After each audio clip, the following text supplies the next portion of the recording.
Il n'aura fallu qu'un seul tour de scrutin. Sans surprise, Bruno Retailleau a été élu président du Conseil régional. Il était le seul candidat. Il prend officiellement la tête des Pays de la Loire jusqu'en 2021.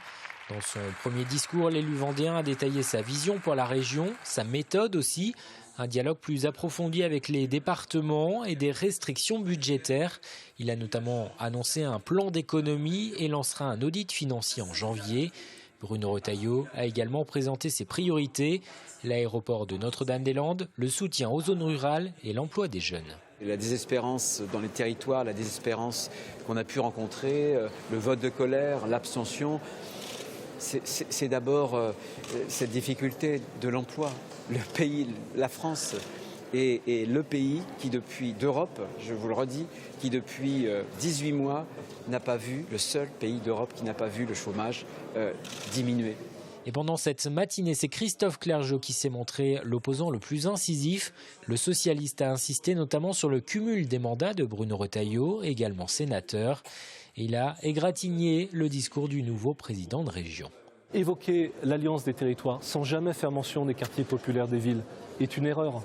Aborder la question de la formation des jeunes en focalisant tout et uniquement sur l'apprentissage est une erreur. Oublier la transition écologique et énergétique et ne pas en dire un seul mot au lendemain de la COP21 est une faute. Ces 3 points font partie des points de débat pour les années qui viennent. Bruno Retailleau devra également faire face à une autre opposition à sa droite, celle du Front National qui revient au Conseil régional après plus de 10 ans d'absence. Le FN qui compte avant tout utiliser ce mandat pour former ses élus aux dossiers régionaux.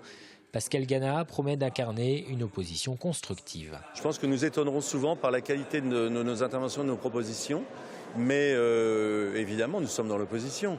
D'autant plus que M. Retailleau, moi je n'ai rien contre lui en tant que personne, mais il représente une politique et un parti ou un groupement de partis que nous combattons au niveau national et qui n'est pas toujours loyal avec nous. Donc voilà, il est logique que nous soyons dans l'opposition ici. Les 93 conseillers régionaux se retrouveront désormais dans un mois. Il sera question du budget.